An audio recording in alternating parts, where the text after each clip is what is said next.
యేసుక్రీస్తు మొదటి నుండి తన క్యారెక్టర్ కాపాడుకున్నాడు. ఇలా బ్రతకాలి, ఆయనలా మారాలి. ఆయన నిర్దోషమైన నిష్కళంకమైన రక్తము మన కొరకు భద్రపరిచాడు. అందుకే మన పాపాలు ఆయన పొరపాటు చేసి ఉంటే అసలు ఈ ప్రపంచానికి రక్షణే. ప్రియులారా, మన కోసం యేసుక్రీస్తు అంత భద్రంగా తన జీవితాన్ని కాపాడుకుంటే నువ్వు నీ వంతుగా నీ శరీరాన్ని, నీ ఆత్మను భద్రపరచుకోలేవా? తండ్రి కోసం తప్పు చేయకుండా ఆగలేవా?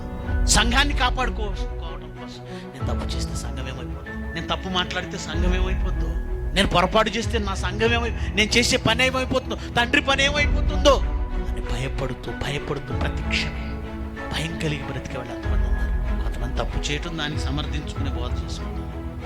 తప్పు చేయటం సమర్థించుకుంటూ బోధ చేయటం.